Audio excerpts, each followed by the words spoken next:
계시록 21장 10절 두 절을 보겠습니다. 화면을 보시고 우리 같이 함께 합독하겠습니다. 성경을 마태에서 계시록 왔다 갔다 하기 불편하시니까 오늘은 화면을 보시고 같이 함께 합독하겠습니다. 시작. 마귀가 또 그를 데리고 지극히 높은 산으로 가서 천하 만국과 그 영광을 보여 성령으로 나를 데리고 크고 높은 산으로 올라가 하나님께로부터 하늘에서 내려오는 거룩한 성 예루살렘을 보이니. 아멘. 자, 오늘 송년주일 두 산에서라는 제목으로 함께 은혜를 나눌 텐데요. 1년간 하나님 은혜 주신 것 감사하지 않습니까? 그래서 오늘 다른 생각 말고 하나님께 감사합니다. 박수로 한번 영광 더 돌릴까요? 할렐루야. 여러분 1년 동안 참 고생 많이 하셨습니다. 또 새해를 기대하고 있을 텐데요. 1년을 돌아보면서 내가 어떤 관점으로 돌아볼 거고 새해를 또 설계할 건데 어떻게 설계할 것인가, 그 관점이 있어야 되잖아요. 그래서 어떤 분은 그걸 산으로 비유를 하는데요.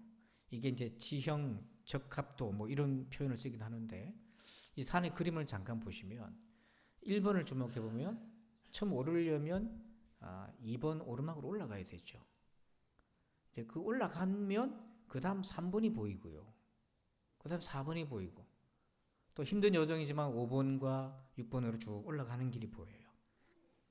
그래서 우리 인생도 이렇게 산으로 보자면 오르막을 좀 올라가야 더 보이는 거예요. 올라가지 않으면 볼 수가 없어요. 그래서 그만큼 올라간 뒤에 뒤를 돌아보면 어떤 길을 걸어갔는지 보여요. 그래서 후배들에게, 자녀들에게 그 길을 안내해 줄 수도 있고요. 또 올라간 만큼 다음 올라갈 것이 무엇인지를 또 볼 수 있는 거예요. 그래서 이렇게 도전하게 되고. 그래서 인생은 이런 오르막과 같은 거예요. 올 한 해를 돌아볼 때 여러분 어떤 마음으로 돌아보시겠습니까?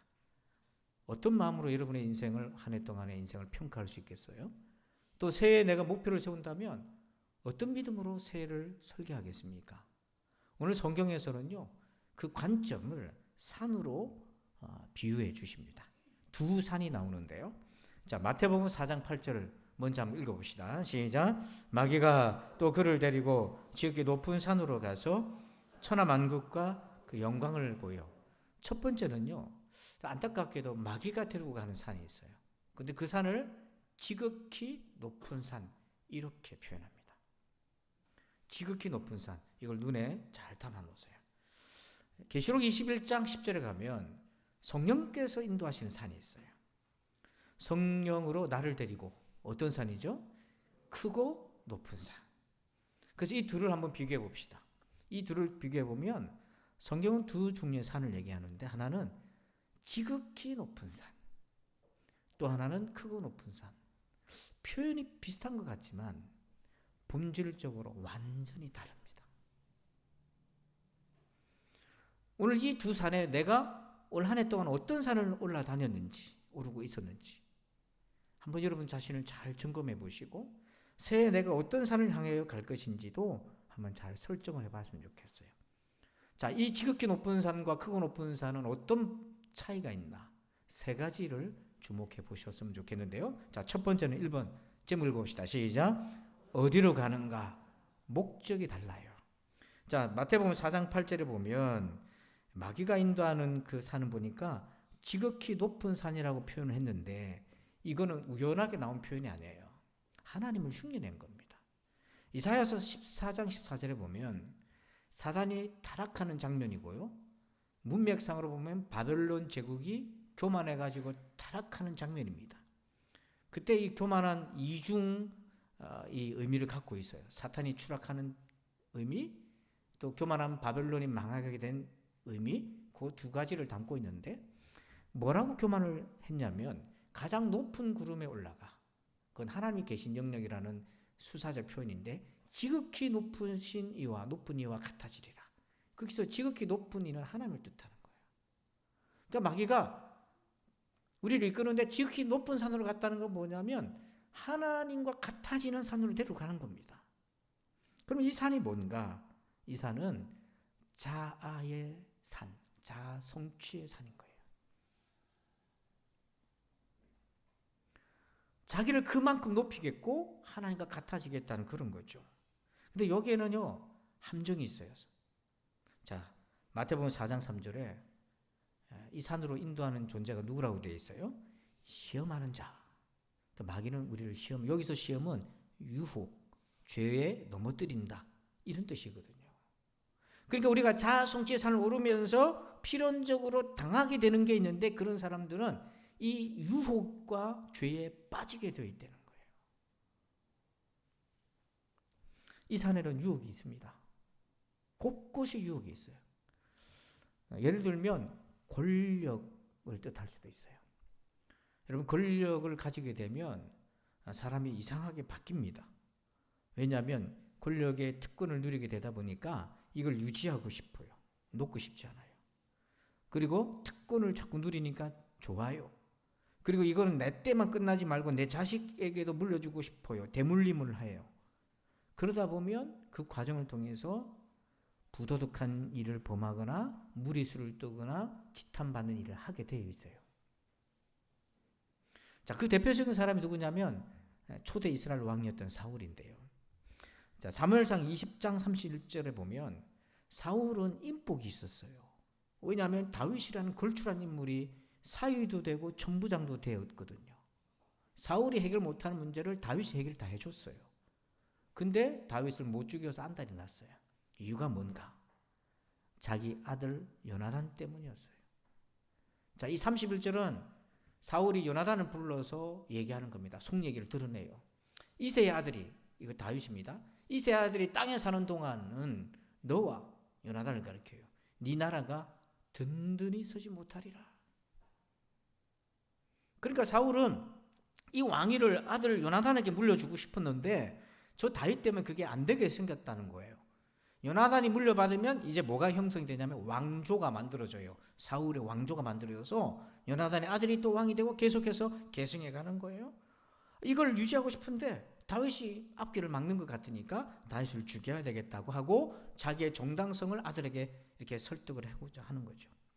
이런 과정에서 사울이 범죄하고 무너지고 부도덕한 일을 하게 되고 하나님의 버림을 받잖아요. 그래서 이 사단이 추락하고 바벨론이 추락하고 사울이 추락할 때는 이게 우연이 아니라 예정되어 있었던 겁니다. 이사야 14장 15절에 지극히 높은 산으로 올라가는 자들에게 주어져 있는 운명은 이와 같아요.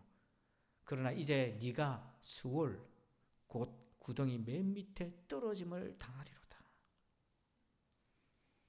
누구라고 특정해서 말할 수는 없지만 이런 추락을 경험하는 사람들이 너무 많아요. 자기의 모든 것들을 이루고 난 다음에 추락하는데 이건 감당할 수 없는 일들이 일어나는 거죠. 헨리 나우엔이라고 하는 분을 가끔씩 제가 설교 때도 소개하고 여러분 아실 건데 21세기 영성가로 목회자들이나 성도들이 참 많은 영향을 끼쳤는데 이분이 예일대학교 교수였어요. 종신교수였어요. 여러분 예일대 종신교수 아무나 되나요? 다 꿈을 이루는 꿈의 자리인데 근데 어느 날 그걸 버리고 20명 남짓하는 장애인들을 섬기는 공동체에 거기서 먹고 자고 입히는 그 공동체에 들어왔어요. 모든 걸 내려놓고 거기서 장애인들을 섬기면서 깨달은 바를 책으로 쓴 것이 교수 때 쓴 것보다 더 영향이 있었어요. 그가 그 모든 걸 버려내게 되는 계기에 이런 얘기를 합니다.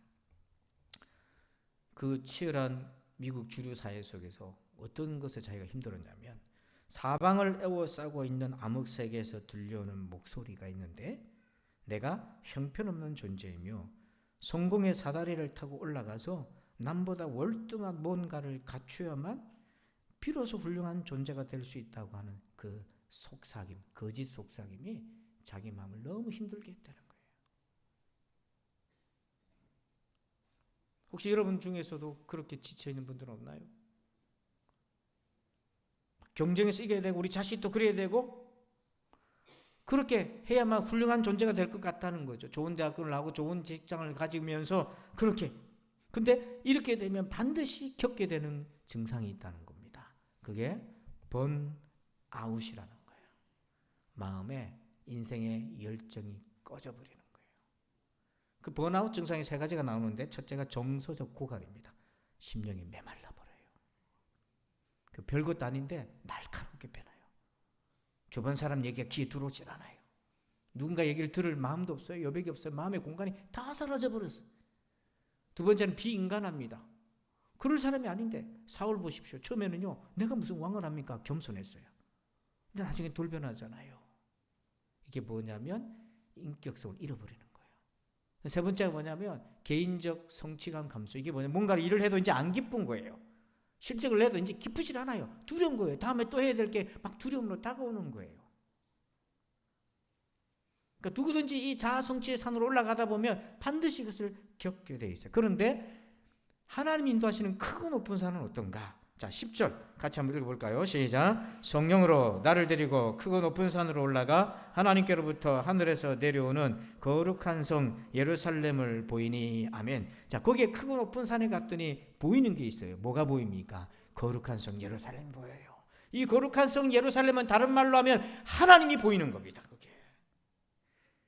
사단이 인도하는 지극히 높은 산에는요, 자기만 보이는 거예요. 자아.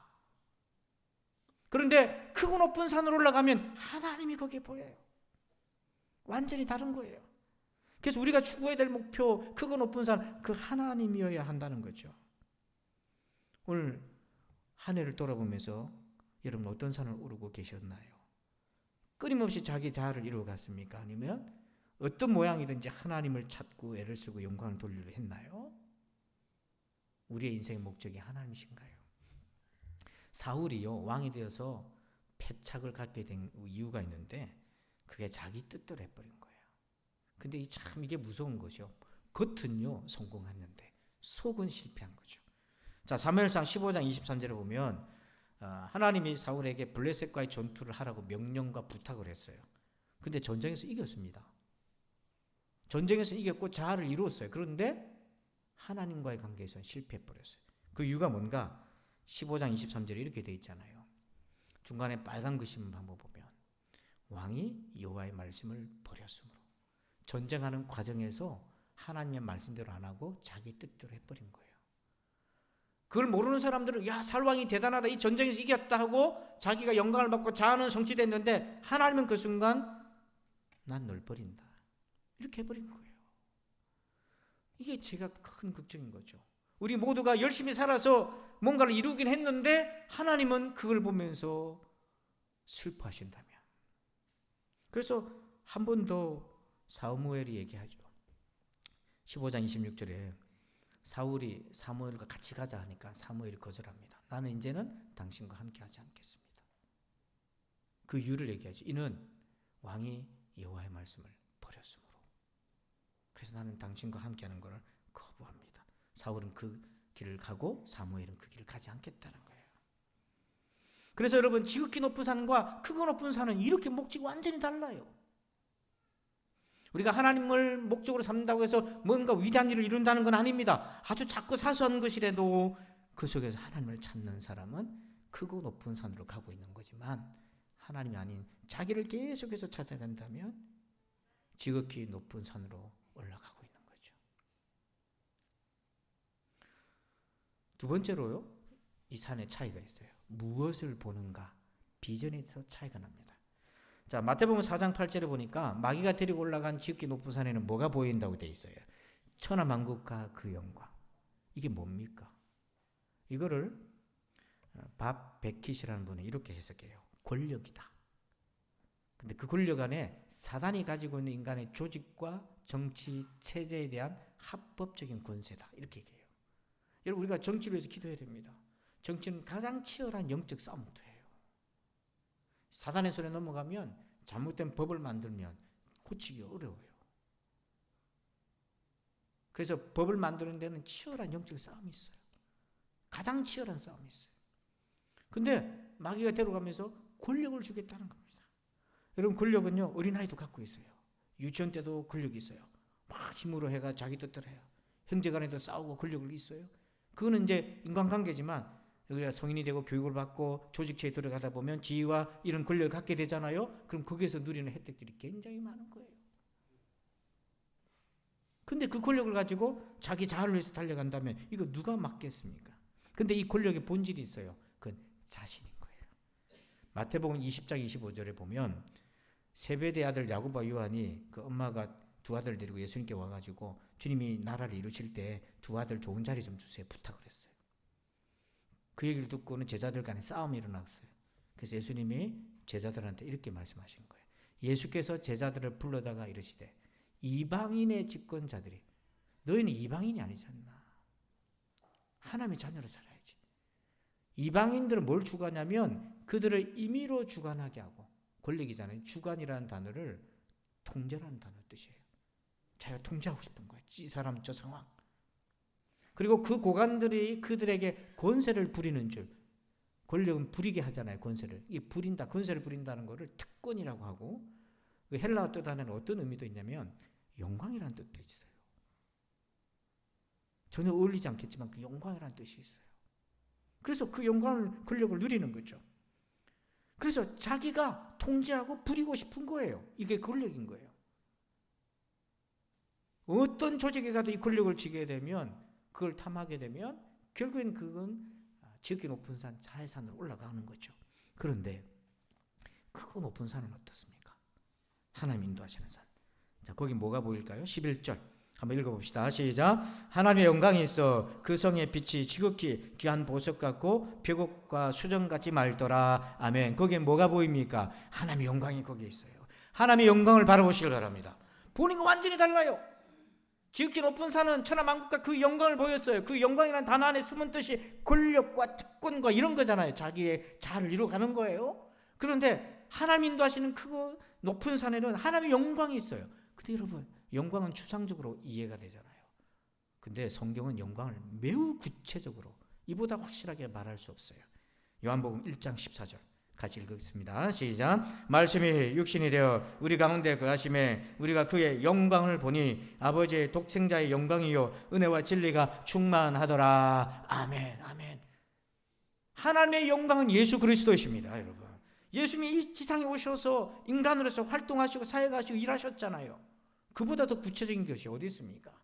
그런데 예수님은 하나님의 영광인데 하나님의 영광을 보려면 예수님을 보면 되고 그 예수님이 하신 사역의 본질이 뭐냐면 3장 16절 요한복음 하나님이 세상을 이처럼 모아사 사랑하사 즉 사랑이 하나님의 영광입니다.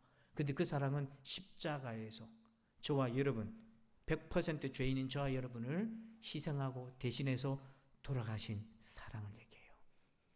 그러므로 크고 높은 산으로 가는 사람은 하나님의 영광을 보는데 예수 안에서 그 영광을 보는데 그 영광의 핵심은 사랑인 겁니다.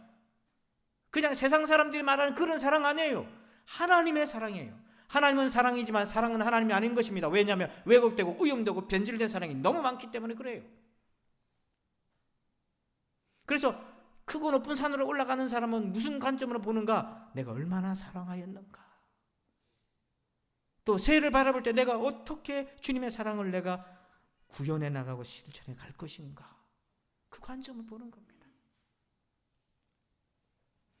데이빗 클락슨이라는 분이요, 우리가 하는 행동의 그 동기를 이렇게 명쾌하게 얘기했어요. 한번 들어보시죠. 캐톨릭 신자는 천국에 갈 공로를 쌓기 위해 일하고, 캐톨릭은 이 공로 사상이 있어요. 그래서 선행을 열심히 하는 이유가 거기 있거든요. 바리새인은 사람들에게 칭찬과 존경을 받기 위해 일하고, 도덕주의자는 아무것도 하지 않는다고 꾸짖는 자기 양심의 가책을 달래기 위해서 그렇게 일을 하고, 명목상의 신자, 나이롱 신자는 체면상 일을 하고, 하지만 참 신자는 사랑하기 때문에 일한다. 저도 많이 찔리더라고요. 저도 어떤 때는 체면상 하기도 했고.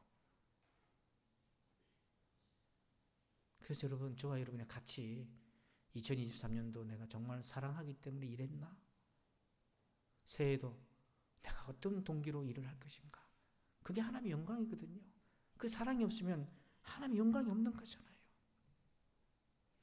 가정의 가사 일을 보고, 직장에서 직장 일을 하고, 교회 일을 하고, 모든 것이 하나님의 사랑을 위해서 하고 그 영광을 바라본다면 우리가 아무도 안 알아줘도 하나님은 우리를 인정하실 거 아닙니까? 마지막 세 번째는요, 제목 같이 읽어봅시다. 시작. 누구의 인도를 받는가? 방법에 관한 거예요. 자, 마태복음 4장 8절 보니까 지극히 높은 산은 누가 데리고 간다고 되어 있습니까? 이거 아찔하지 않습니까? 근데 마귀는 변장술의 달인이잖아요. 천사로 나타나기 때문에 이거 못 알아봐요. 그러니까 마귀를 알아보는 방법이 있어요. 자, 4장 9절에 천하 만국과 그 영광을 주기 위해서 얻어야 될 방법, 조건, 마귀가 제시한 조건이 있어요. 이르되 만일 내게 엎드려 뭐하면 경배함이 모든 걸 내게 주리라.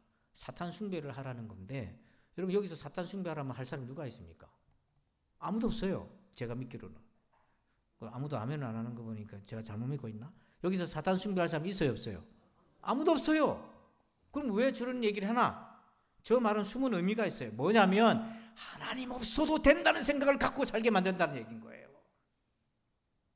대놓고 마귀에게 절하라, 그게 아니라 하나님 없어도 일이 되네, 하나님 없어도 사라지네, 그런 생각에 심취하게 만든다는 거예요.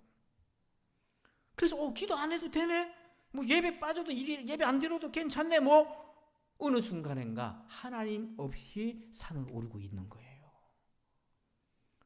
그러면 그 사람은 무슨 일을 하든 어떤 과정에 놓여 있든지 마귀가 인도하는 지극히 높은 산을 가고 있는 거예요, 지금. 그래서 마귀를 경배한다는 건 하나님을 멀리 해야만 되는 거기 때문에 그런 거예요. 그래서 하나님 없어도 인생이 된다라는 생각을 나도 은연중에 갖기 시작하면서 크리스찬이 그 생각이 젖어들면 그때부터 굳이 뭐 애쓰고 기도하고 예배 드리고 뭐 말씀을 묵상하고 그 다 불필요한 일로 비춰지기 시작하는 거예요. 혹시 여기에 그런 분들 없습니까? 속지 마시기 바랍니다. 그러면 하나님의 산은 어떤가? 자, 10절에 보니까 누가 인도하신다고 되어 있어요? 성령님이 인도하셔요. 그러니까 여러분, 성령님이 인도하시려면, 나를 인도하신다면 누구를 가까이 해야 됩니까? 성령 하나님을 가까이 해야 돼요. 하나님을 섬기는 것이 방법이에요. 이게 크고 높은 산으로 가는 겁니다. 하나님을 가까이 하는 것이 방법인 거예요. 하나님을 어떻게 가까이 합니까? 예배로 하나님 앞에 나오고, 예배 가운데 십자가 은혜에 감사하고, 하나님 말씀을 가슴에 품고 반응하고, 깨닫고, 기도하고, 회개하고, 도움을 구하고, 그렇게 하나님을 가까이 하면 하나님이 우리를 인도하시는 건데요. 스튜어트 다이아몬드라는 협상 전문가가 있는데, 이분이 어떻게 원하는 것을 얻는가라는 책에서 그런 얘기를 해요. 책 제목만 보면 무슨 소원을 이루는 법 이렇게 보이는데 내용은 협상에 대한 겁니다. 그러니까 내가 원하는 거 이루려면 협상을 해야 되니까 그 협상의 기술을 아주 그냥 구체적으로 잘 제시해 놓았는데요. 거기에 가치랑 관련된 부분, 가치관이랑 관련된 부분이 두 개가 있는데, 하나가 뭐냐면 누가 옳은지 따지지 말고 목표에 집중해라. 저는 어떻게 받아들이세요? 그리고 거짓말은 하지 마라. 나중에 들통나면 협상 다 깨지니까. 이런 얘기를 해요. 그러니까 넌 크리스찬들, 예수 안 믿는 사람들도 원하는 걸 이룰 때는 그래도 나름대로 도덕성도 가지고 어쨌든 목표 지향적이긴 한데, 위험하긴 한데, 우리는 도덕성에 근거한 것보다 더 나아가야 될 사람이에요. 기준이 더 높은 사람이에요. 그게 뭐냐면 다들 오케이 해도 하나님이 기뻐하셔야 되는 거라. 내가 하나님 앞에서 부끄러움이 없어야 되는 거예요. 그리고 이 과정이 하나님을 섬기는 과정이어야 한다는 겁니다. 그러니까 예를 들면 제가 이제 제가 여러분을 사랑하는 방법은 열심히 말씀을 잘 준비하는 거라고 저는 생각하고 달려오고 있어요. 왜냐하면 제가 모든 걸 다 갖고 있는 사람이 아니잖아요. 부족한 게 많거든요. 그러니까 이 부족한 걸 다 메꾸고 가서 슈퍼맨이 되려고 그러면 내가 나자빠질 거 있으니 일단 강점과 장점을 최대한 집중해가지고 좀 섬기고, 부족한 거는 또 능력 있는 성도들이 또 중직자들이 저를 도와주고 이렇게 해가지고 가는 건데요. 제가 말씀을 준비하다 보면 머리가 아플 때가 많아요. 아무 생각이 안 날 때가 있어요. 진짜로 멘붕에 빠질 때가 있어요. 시간 타고 오는데. 그럴 때 제가 그냥 바깥에 산책 한번 하고 커피 한잔 마시고 유튜브 짤 한번 보고 이래가 되겠습니까? 그거 어떻게 합니까? 그러면 책상에 머리를 팍 숙이고 하나님 내 좀 도와주이소. 근데 하나도 지금 생각이 안 나고 멘붕입니다. 기도합니다. 그러다 보면 갑자기 그 전등 불 켜지는 것처럼 탁 하고 켜질 때가 있어요. 얼큰이 정말 신묘막측하십니다, 주님. 저는 그렇게 일을 하고, 여러분들 공장에서 사무실에 기계를 다룰 때 이게 안 될 때가 있잖아요. 에이씨 하면서 이렇게 하지 말고 주님 좀 도와주이소. 사람이 필요하고 연결이 돼야 되는데 어디 네트워크가 돼야 되는데 아는 사람도 없고 이러겠는데 좀 도와주이소. 제가 우리 교육관에 주차장 만들 때 우리 교육관이 입구가 여기 하나밖에 없어가지고 건물 주인이 계속 해마다 10만 원씩 올려달라 해가지고요. 집에 오니까 20만 원, 30만 원, 40만 원, 나중에 50만 원까지 올려달래요. 땅도 반평도 안 되는 땅에. 너무 속상한 거예요. 이 도대체 이래가 될 일이 아니다 싶었는데, 여러분 50만 원, 1년이면 돈이 600만 원 아닙니까? 그럼 10년이면 6천만 원 아니에요. 그걸 기빠서 이거 어떻게 하지 하는데 교육관을 새로 지으면서 길을 저쪽으로 내야 되겠다. 근데 구청에서 안 된다고 그랬어요. 폭이 좁고 앞에 전신주가 있고 나무도 있고 안 된다. 그런데 건축 허가가 나왔어요. 그래가지고 당신들 허가를 내주면서 왜 도로를 안 내주노? 그 말이 맞지 않습니까? 건축과하고 도로 점용과하고 얘기가 부딪히니까 제가 민원을 넣었어요. 구청장실에다가. 이걸 해결해야 되는데. 그런 조건이 나왔어요. 허가를 내주는 조건이 있다. 전신주 치워야 됩니다. KT 전신주가 있었거든요. 통신주가. 전화를 하니까 손도 땀 들어가는 거예요. 뭐라? 안 된다는 거예요. 그거 어떻게 포기합니까? 그거 안 되면 길이 안 나는데. 기도해서 하나님 어찌하면 좋습니까? 성도들한테 얘기는 했는데 제 머릿속에 딱 하고 불이 켜졌어요. 제가 기독 시럽인의 지도 목사를 한 20년 가까이 하고 있거든요. 젊은 사업가들은. 거기다 부탁을 좀 해봐야 되겠다. 왜냐하면 시럽인이니까 KT 관련된 사람이 분명히 있을 것 같다. 하고 제가 전화를 넣었어요. 누구한테. 그랬더니 목사님 옛날에 가야지점에 그 지사장 하던 사람이 있습니다. 그분이 승진대가 서울로 갔는데 기다려보이소. 연결이 돼 있어요. 그 부탁을 이만큼 저만큼 하니까 목사님 그렇습니까? 기다려보세요. 있으니까 KT에서 저한테 전화 왔어요. 해준다고요. 그 제가 돈이 1,000만 원 들어도 내 해준다고 했거든요. 왜냐하면 이게 돈이 계속 꽁돈 들어가니까 돈 필요 없습니다. 이렇게 얘기하더라고요.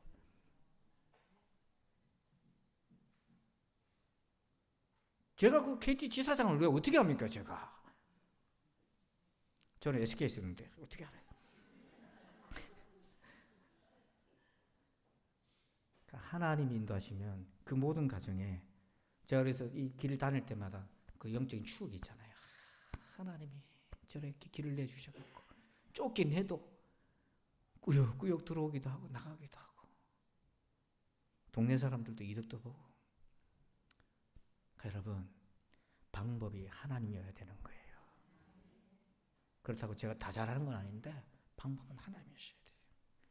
그래서 켄달이라는 목사님이 이런 얘기를 하더라고요. 우리는 하나님에 의해 그분의 방법으로 그분에 대해 칭찬을 받아야 한다. 내가 분명히 아는 한 가지는 주님이 잘했다고 칭찬하시면 그것이 최고의 기쁨이라는 사실이다. 이보다 더 좋은 일이 있겠는가? 절대 없다. 이는 가장 높은 수준의 기쁨이다. 이 기쁨을 누리기를 바랍니다. 자아의 산에는 이 기쁨 없어요. 없어요. 그래서 오늘 우리의 인생에는 조망하는 두 산이 있어요. 지극히 높은 산, 마귀가 인도하는 거. 크고 높은 산, 주님이 인도하시는 산. 같은 산처럼 보이지만 완전히 달라요. 저와 여러분은 어떤 산을지 모르고 있습니까? 내년에 어떤 산을 올라갑니까? 어떻게 알 수 있습니까? 세 가지. 어디로 가는가? 목적을 잘 보자. 하나님인가? 무엇을 보는가? 하나님의 영광인가? 내 영광인가? 세 번째, 누구의 인도를 받는 것인가? 하나님의 인도하심이 거기 있는가? 저 여러분이 이 크고 높은 산에서 만나기를 주의 이름으로 축원합니다. 아버지 감사합니다. 지극히 높은 산을 내려놓고 다시 크고 높은 산으로 올라가도록 오늘 우리의 마음을 고쳐먹게 하여 주시옵소서. 예수님의 이름으로 기도하옵나이다. 아멘. 우리 예수로 산에 우리 주 없이 살 수 없는 후렴 이 찬양을 우리 앉아서 찬양하시고 오늘 오후 예배 없으니까 지금 딱 12시거든요.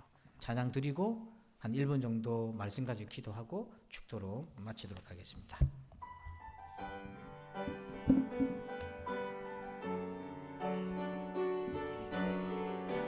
우리가 두 손 한번 들어봅시다. 하나님께 예수로 사네 예수로 사네 그 힘으로 선행하네 예수와 가네 그의 길로 걷네 그 안에서 보네 그 영광을 보네 예수로 예수의 삶으로 예수로 사네. 예수로 살아갑시다. 그 힘으로 그 높은 산으로 올라갑니다. 예수와 가네. 그의 길로 걷네. 그 안에서 보네. 그 영광을 보네. 예수로 예수의 다시 한번 예수로 사네. 예수로 사네. 그 힘으로 서네. 예수와 가네. 그의 길로 걷네. 그 안에서 보네. 그 영광을 보네. 예수로 예수의 삶으로 구주의 사랑으로 구주의 사랑으로 흘리신 보혈이 내 소망 나의 위로 내 영광. 다시 한번 구주의 사랑으로 구주의 사랑으로